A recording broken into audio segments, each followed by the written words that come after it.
Hebreus capítulo 3, versículo 1 a 6, diz assim, meus amados irmãos: Por isso, santos irmãos, que participais da vocação celestial, considerai atentamente o apóstolo e sumo sacerdote da nossa confissão, Jesus, o qual é fiel àquele que o constituiu, como também o era Moisés em toda a casa de Deus. Jesus, todavia, tem sido considerado digno de tanto maior glória do que Moisés, quanto maior honra do que a casa tem aquele que estabeleceu. Pois toda a casa é estabelecida por alguém, mas aquele que estabeleceu todas as coisas é Deus. E Moisés era fiel em toda a casa de Deus como servo, para testemunho das coisas que haviam de ser anunciadas. Cristo, porém, como filho em sua casa, a qual casa somos nós, se guardarmos firme até o fim a ousadia e a exultação da esperança. Oremos. Pai nosso, te pedimos, Senhor, que tu tenha de misericórdia de nós. Deus, quanto estamos precisando de te conhecer mais, Senhor, de poder ouvir a tua voz. Os dias têm sido maus e a cada dia novas ideologias têm surgido, distorcendo a tua palavra, Senhor. E o que nós precisamos ouvir é a tua santa palavra. Que nessa noite eu venha ser usado, Senhor, por tua misericórdia, a falar da tua palavra com amor, com fidelidade e total reverência. Que da minha boca, Senhor, não venha sair nenhuma distorção. Que eu não venha, Senhor, trazer nenhuma heresia para enganar o teu povo. É a tua noiva, é a tua igreja que tu comprou com o teu sangue. Por isso te peço, usa a minha vida, Senhor, apesar da minha pouca oratória, apesar da minha debilidade, usa a minha vida, Senhor, para glorificar o teu nome. Que nós venhamos conseguir entender e ouvir a tua voz, que a tua palavra venha impactar o nosso coração. Que nosso coração venha ser uma terra fértil para receber a semente da tua palavra. E recebendo a semente da tua palavra, que nós vamos fazer como o teu servo Davi disse nos Salmos, escondê-la no coração, para não pecar contra ti, Senhor. Fale conosco mais uma vez, por misericórdia, em nome do teu Filho amado, Jesus Cristo. Amém. Podeis tomar seus assentos. Meus amados irmãos, temos estudado até aqui a carta aos Hebreus e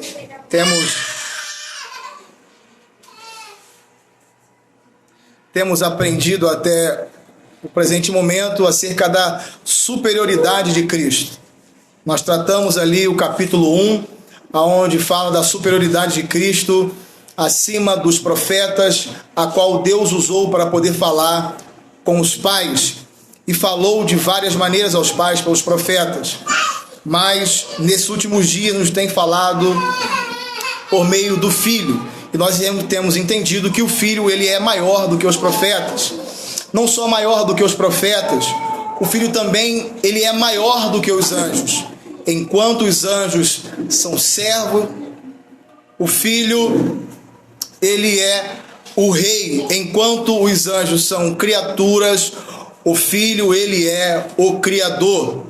E a maneira que o escritor aos Hebreus escreve, demonstrando como o Deus Pai fala acerca do Filho, ele não fala a nenhum dos seus anjos, ainda que eles sejam poderosos, mas somente a Jesus Cristo, Deus o Pai o chama de o Filho, ou Deus, o teu cetro é um cetro de iniquidade, e que ele está exaltado acima de todos e acima de tudo.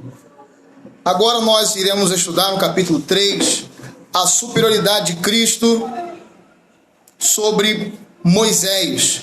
Nós bem sabemos, meus amados irmãos, que esses irmãos a quem foi escrito a carta aos Hebreus, por tudo que parece ser, eram judeus que tinham se convertido ao cristianismo, mas agora, por causa da perseguição, estavam querendo retornar de volta ao judaísmo, aquelas velhas práticas de culto e de adoração a Deus que já tinham cessado em Cristo, pois as Escrituras declaram que o fim da lei é Cristo, o fim da lei cerimonial, das cerimônias de matança de cordeiro, de festa de lua nova, festa de Pentecoste, festa de Páscoa, dentre outras coisas, se findou em Cristo.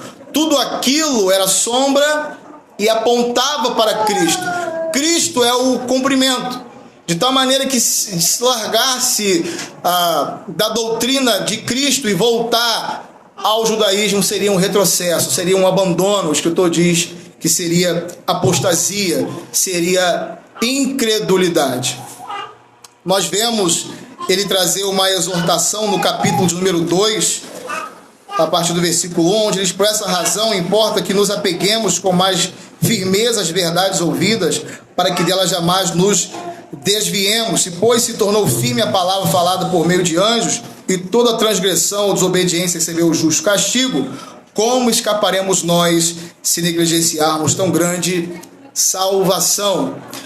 Parece que o escritor aos Hebreus está trazendo um sermão onde ele traz doutrina, ensino, e logo após ele vem aplicando. Nós vemos isso aqui no capítulo 2, onde ele aplica, trazendo os irmãos à atenção de se apegar com mais firmeza às verdades que foram a eles anunciada, que foi pregado também pelos apóstolos e foi confirmada pelo Senhor Jesus Cristo, melhor, pelo Pai de nosso Senhor Jesus Cristo.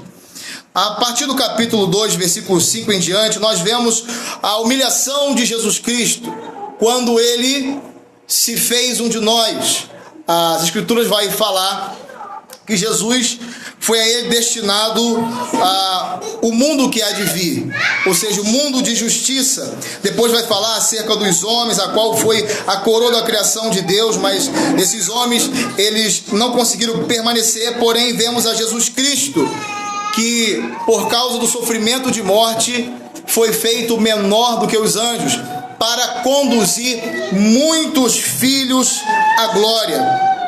E para fazer essas coisas que nós temos estudado no capítulo número 2, que é destruir aquele que tem o poder da morte, livrar aqueles que têm pavor da morte, livrar aqueles que estavam com pavor da morte, socorrer a descendência de Abraão e ser misericordioso e fiel sumo sacerdote nas coisas referentes a Deus e fazer propiciação para os nossos pecados, socorrer aqueles que são tentados. Aí no capítulo de número 3, o escritor aos Hebreus começa dizendo: por isso. E toda vez que nós vemos essa palavrinha por isso ou portanto, é sempre trazendo o que está sendo falado antes.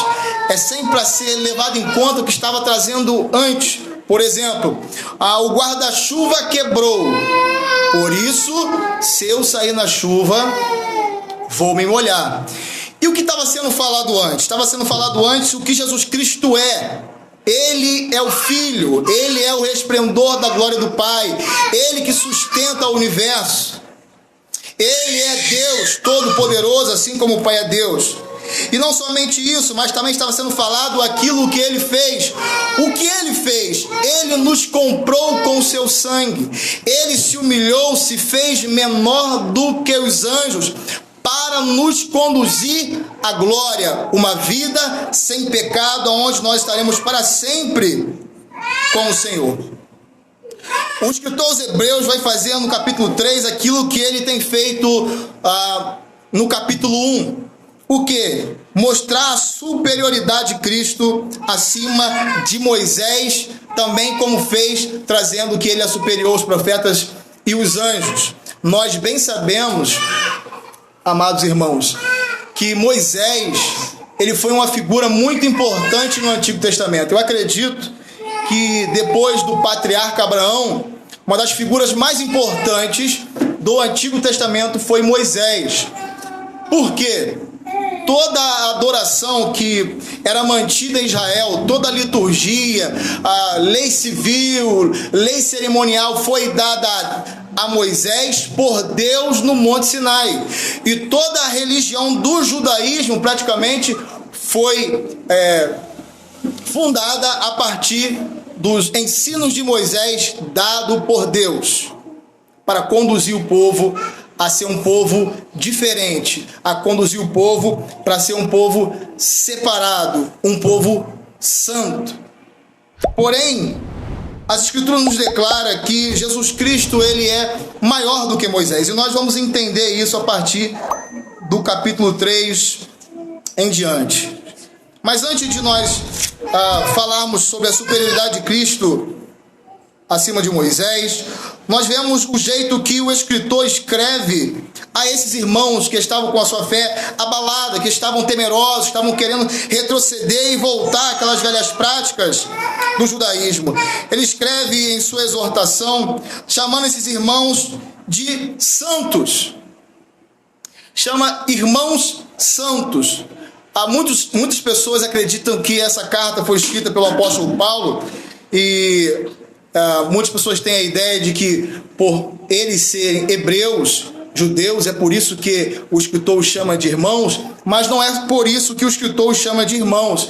Ele chama eles aqui de irmãos santos, porque eles são também pertencentes da mesma família que o escritor os hebreus. Qual a família? A família que foi comprada com o sangue do Cordeiro, aqueles que foram regenerados pelo Espírito Santo, aqueles que tiveram seus olhos abertos, aqueles que tiveram a sua vida transformada. Esses são aqueles que foram separados, foram comprados para anunciar as virtudes daqueles que foram esses foram comprados para anunciar as virtudes daquele que os chamou das trevas para a sua maravilhosa luz. É isso que o escritor aqui está levando em conta. Nós vamos ver um pouquinho mais para frente que me parece que nem todos esses irmãos estavam de fato santificados. Me parece que nem todos esses irmãos estavam de fato com o coração firme em Cristo, mas ao escrever, o escritor aos Hebreus os chama ele de santos. Muitas pessoas acham que santos são aquelas pessoas canonizadas pela Igreja Católica, ou mesmo, os irmãos sabem que eu trabalho de Uber, e tenho pegado muitas pessoas de religião afro, e eles vêm falando, né, aí pegamos muito santo, muito santo, muito santo, só que isso é um equívoco muito grande. Isso não são santos, são entidades, são demônios e o que possa ser mais. Santo é aquele que foi separado por Cristo Jesus. E de tal maneira que não é errado você chegar para um irmão na fé e dizer: santo irmão comprado pelo sangue de Jesus Cristo, ou santos irmãos. Mas você pode dizer: mas eu não sou perfeito, eu sou imperfeito. Você não é santo por causa das suas obras em si. Você é santo por aquilo que Cristo fez por você, em você. Como diz as Escrituras aqui no capítulo 2, versículo 11: pois tanto o que santifica como os que são santificados, todos vêm de um só. Por isso é que ele não se envergonha de lhe chamar de irmãos. Nós somos santos porque fomos declarados santos por meio daquilo que Jesus Cristo fez por nós na cruz. Fomos comprados, separados para ele. É claro que isso não quer dizer que nós vamos viver de qualquer maneira. Uma vez transformados, devemos viver para a glória de Deus, daquele que nos chamou, como diz aqui o versículo, que são participantes da vocação celestial. O escritor está dizendo que esses irmãos não foram chamados pela vontade do homem, não foi chamado pela carne, mas foi chamado do céu, foi chamado por Deus, aonde também a Escritura vai dizer que aquele que predestina, aquele que antes da fundação do mundo elegeu, é o mesmo que também nos chamou, mas não com um chamado geral, não com uma pregação externa, mas com um chamado interno. É isso que o escritor aqui está levando em conta, chamando esses irmãos de santos e de uma vocação celestial. Agora o escritor vai trazer aqui para eles que eles deveriam considerar a Jesus Cristo, e vai fazer um contraste a partir do capítulo 3, que Jesus Cristo ele é superior a Moisés numa ilustração, e no finalzinho do capítulo 5 ao versículo 6 ele vai tratar da pessoa de Jesus, que a pessoa de Jesus é maior que a pessoa de Moisés. Deixa eu tomar um pouco de água.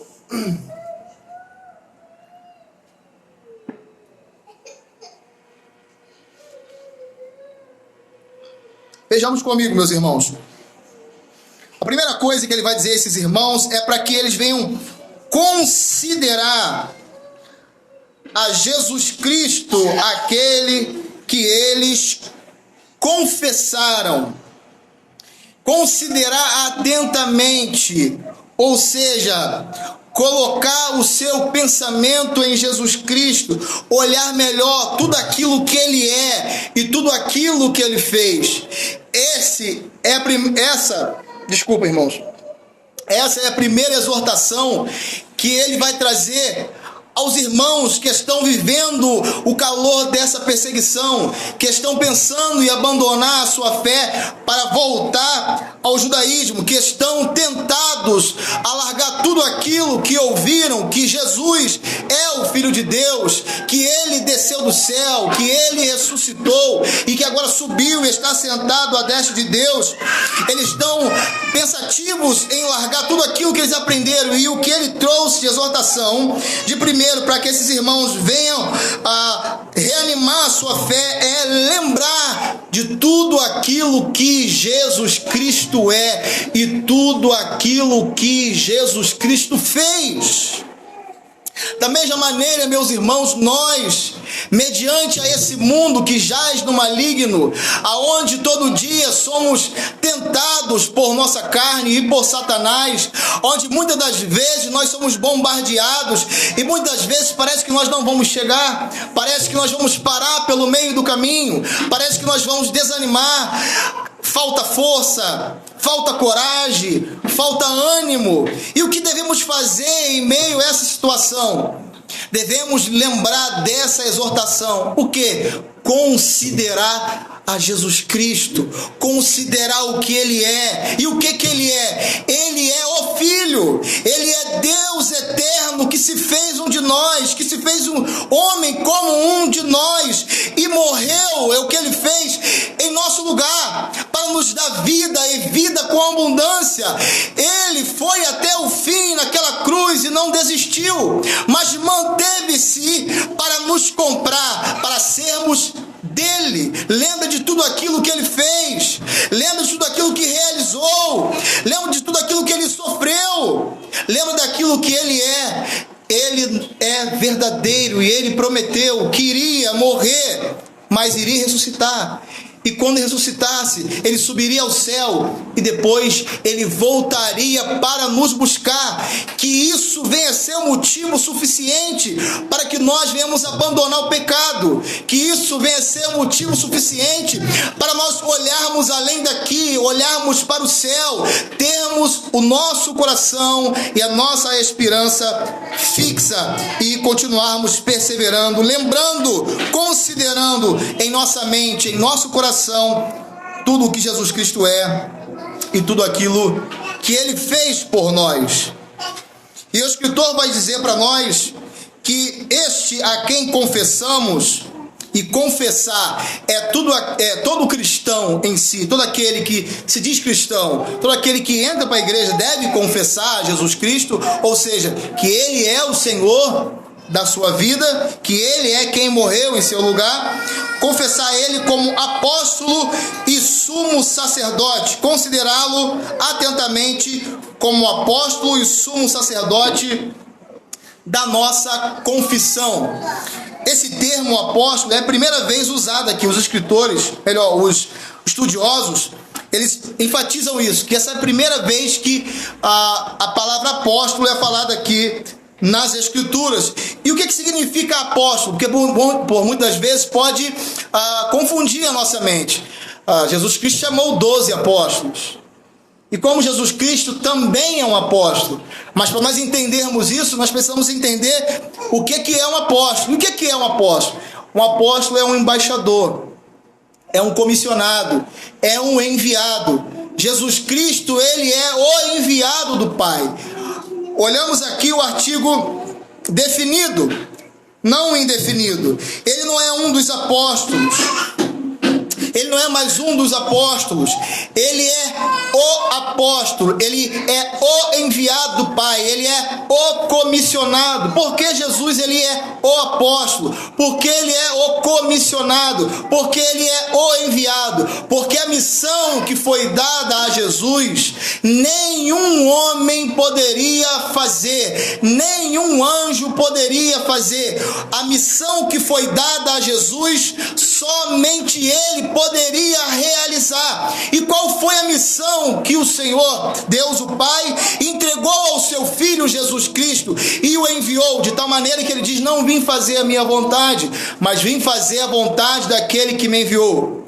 Todos que foram chamados e enviados por Deus, o Senhor Deus disse: me obedeça para que você viva. A Jesus Cristo, Deus o Pai disse: me obedeça para que você morra. O Senhor foi o único que foi enviado desta maneira. E ninguém, nenhum ser poderia tomar para si essa missão de dar a sua vida em resgate de muitos. Ele é o enviado.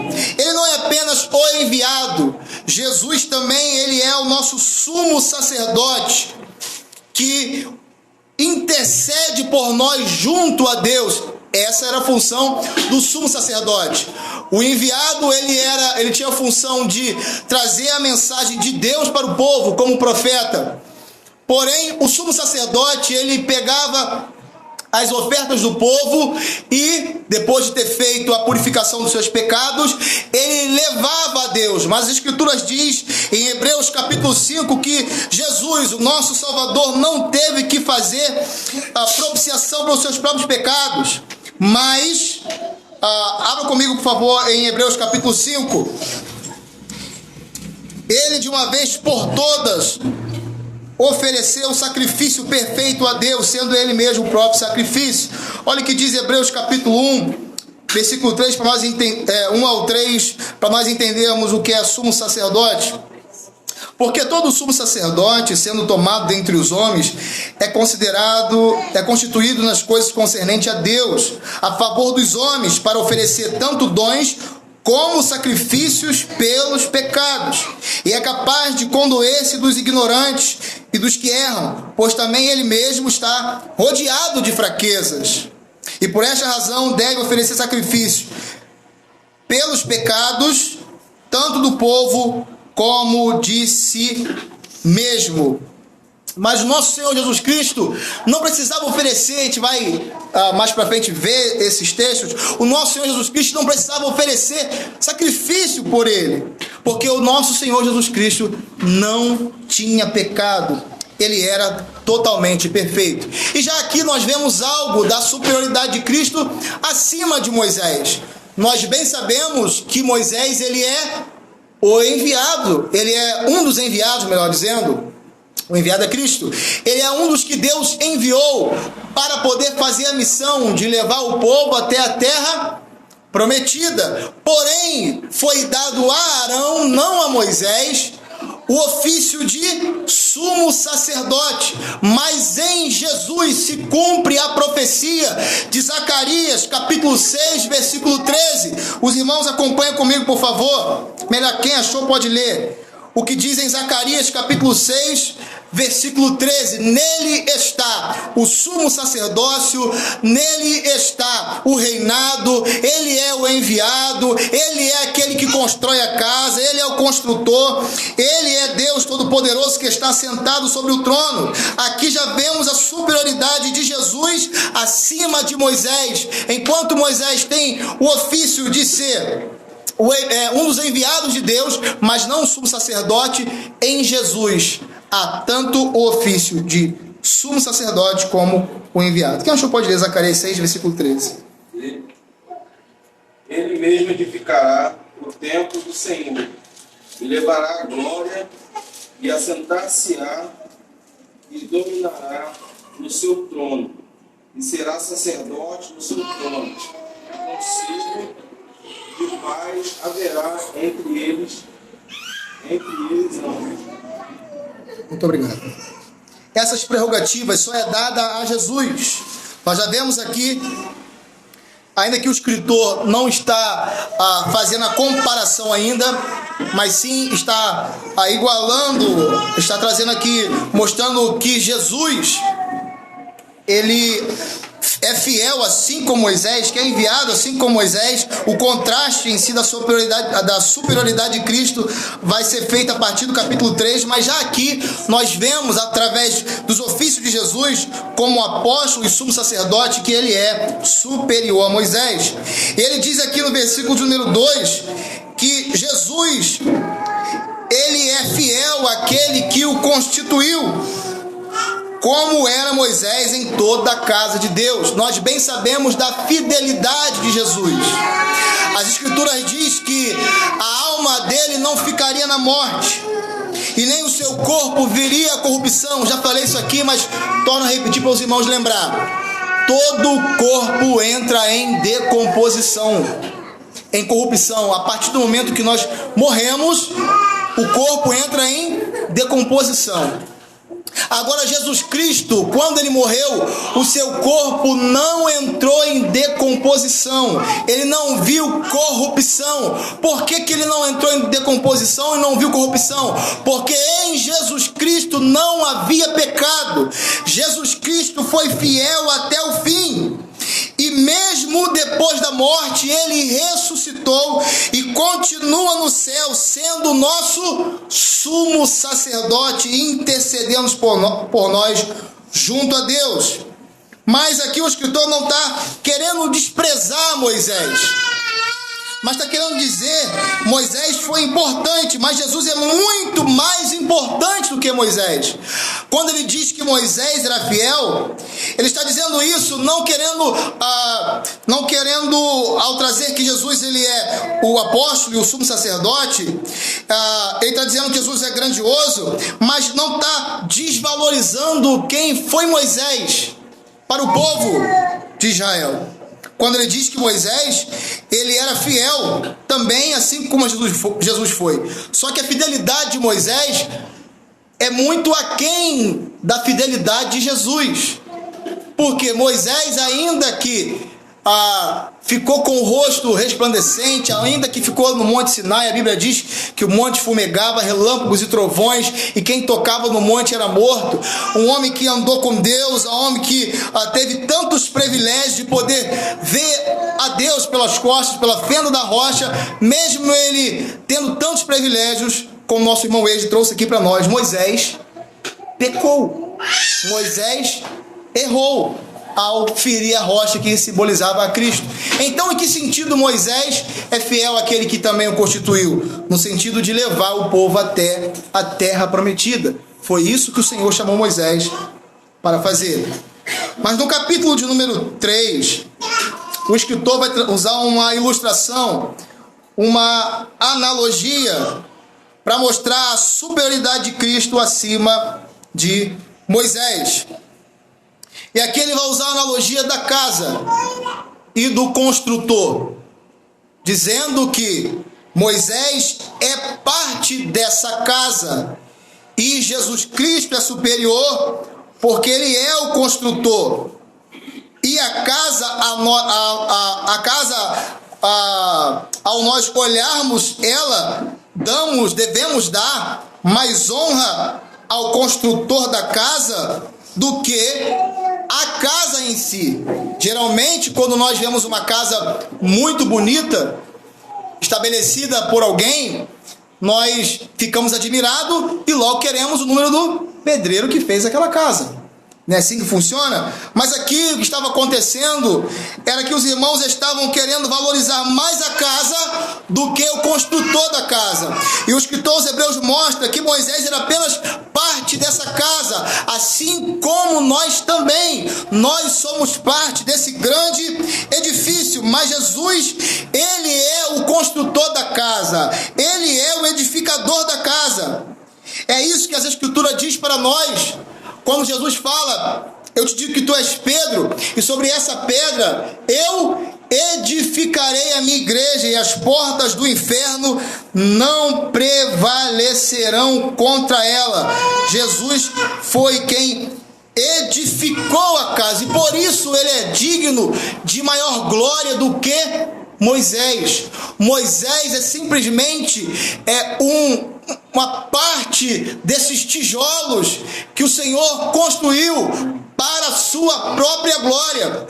E o escritor vai dizer o seguinte no versículo 4: pois toda casa é estabelecida por alguém, mas aquele que estabelece todas as coisas é Deus. É impossível uma casa se estabelecer sozinha. Uma casa só é estabelecida por alguém. Moisés só se tornou quem ele foi porque o Senhor o chamou, porque o Senhor o comissionou, porque o Senhor o constituiu. Quem não se lembra, na sarça ardente, aonde Moisés estava diante do Senhor, e o Senhor diz para ele: eu te chamei. Vai ao povo de Israel. E no Novo Testamento nós vemos também Jesus falando essas palavras: eu sou. E nós vemos que aquele que chamou Moisés, aquele que estava entre os homens, era o mesmo que chamou Moisés na sarça ardente. Ele é o construtor da casa e Moisés simplesmente é parte da casa. E por isso Jesus é digno de maior glória do que Moisés. No versículo número 5 em diante, o escritor vai falar sobre a pessoa de Jesus e a pessoa de Moisés. No capítulo 5, no versículo 5 diz assim: e Moisés era fiel em toda a casa de Deus como servo, para testemunho das coisas que haviam de ser anunciadas.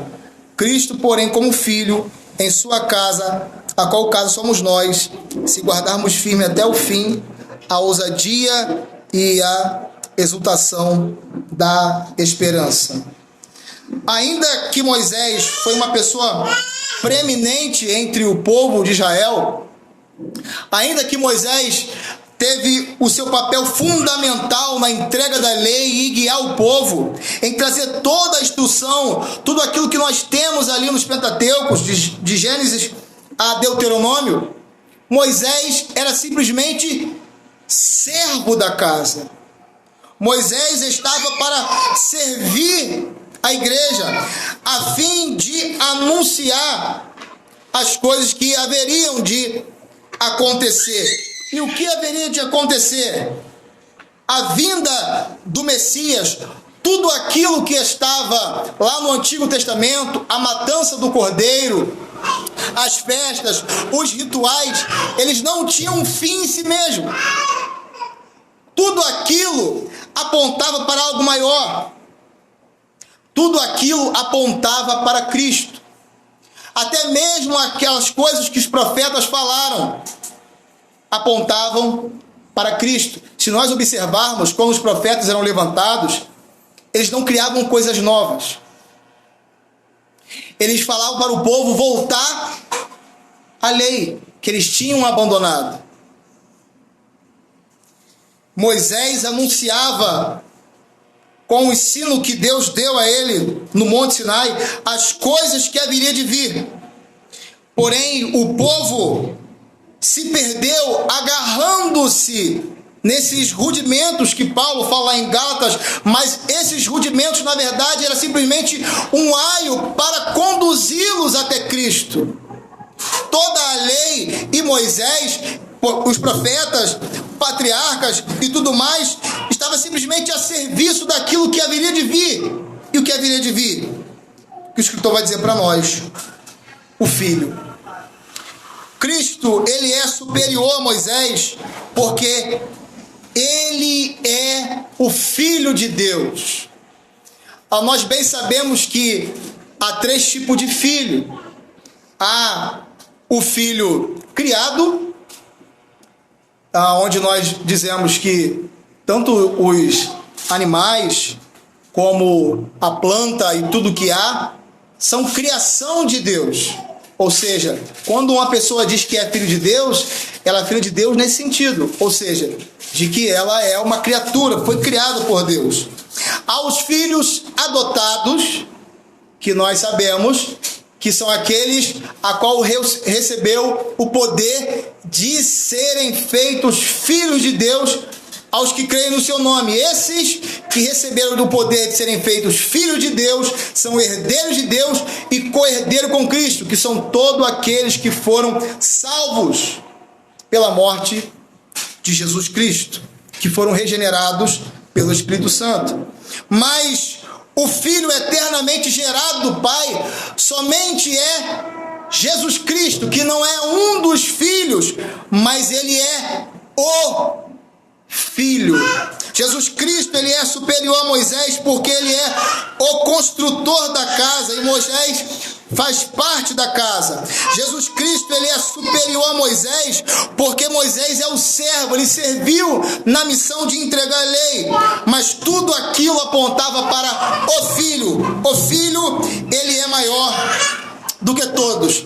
Nós bem sabemos que numa casa, amados irmãos, o que é mais... Quem é maior? É o mordomo ou é o filho? Quem tem mais prerrogativa? Aquele que serve ou aquele que é o verdadeiro herdeiro? Nós sabemos que quem tem mais prerrogativa, quem é maior, é o filho. Assim, Jesus, ele é maior do que Moisés. E abandonar Jesus Cristo para voltar àqueles ensinamentos de Moisés era um grande retrocesso, porque tudo aquilo apontava para Jesus. Aquilo era sombra. Jesus é a realidade. Jesus é o Filho que está sobre a casa, e esta casa somos nós.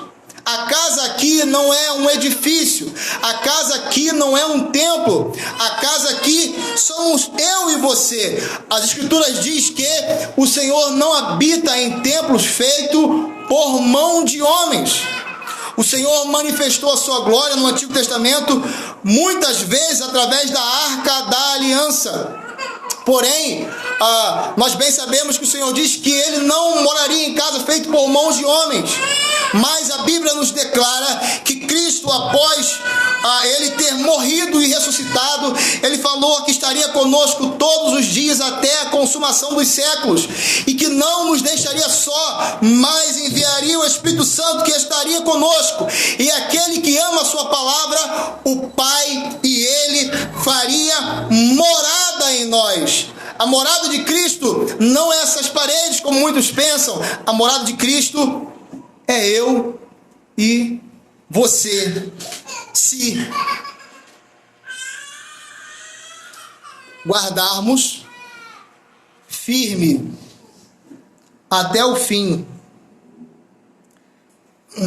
a ousadia e a exultação da esperança.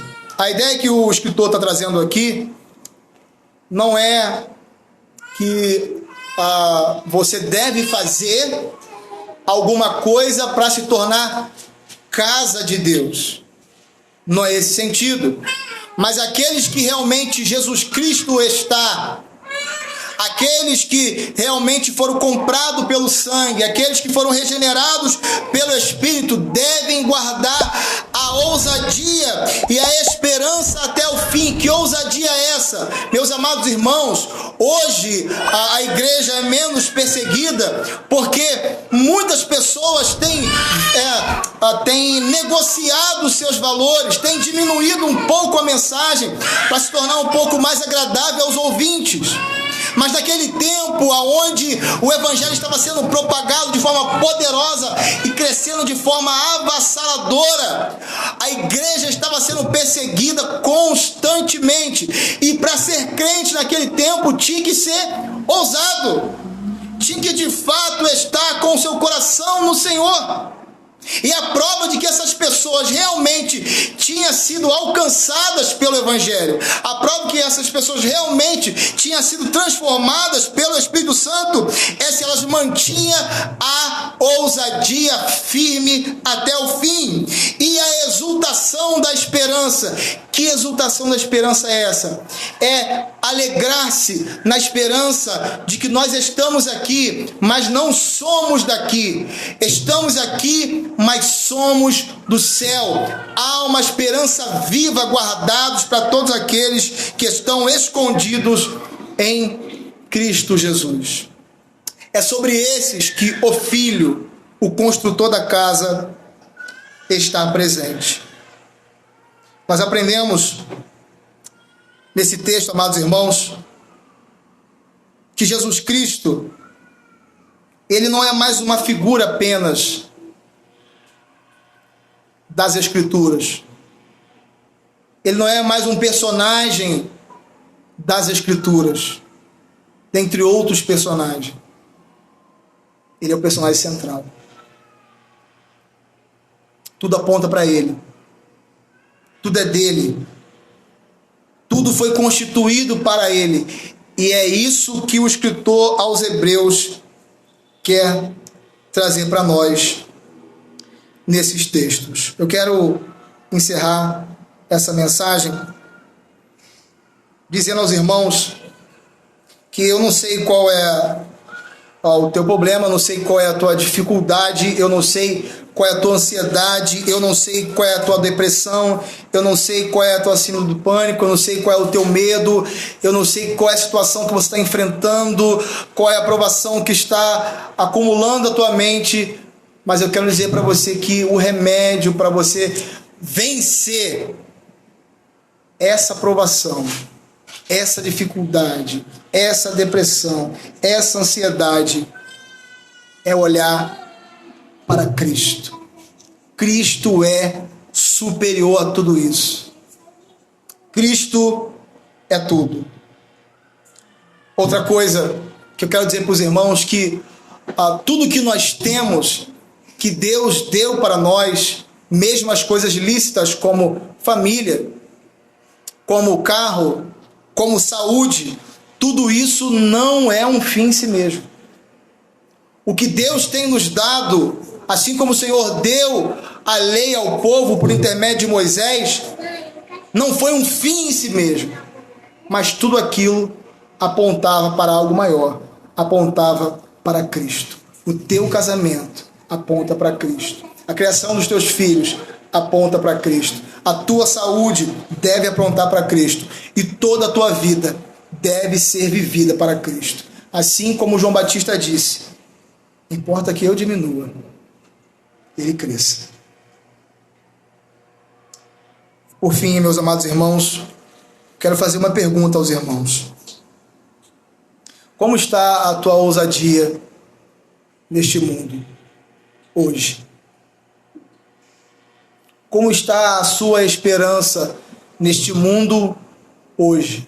Eu não estou falando de amanhã, estou falando hoje, estou falando de agora. Nós vamos entrar a partir de semana que vem no versículo número 7 em diante, aonde o texto diz assim: pois, como diz o Espírito Santo, hoje, se ouvirdes a sua voz, não endureçais o vosso coração. Você tem negado a Cristo por qualquer coisa? Você tem abandonado as suas convicções por qualquer caprichos, por qualquer tentações? Eu quero dizer para vocês que a marca de que nós somos de fato casa de Deus e que o Espírito Santo está em nós, que Cristo está em nós de maneira especial, como não está em nenhum outro lugar, é se nós mantemos a esperança viva, é se nós mantemos uma ousadia, que a perseguição não pode parar, que a calúnia não pode parar, que as tentações não podem parar e que nada nesse mundo pode calar. Reflita sobre isso nessa noite. Amém, meus irmãos?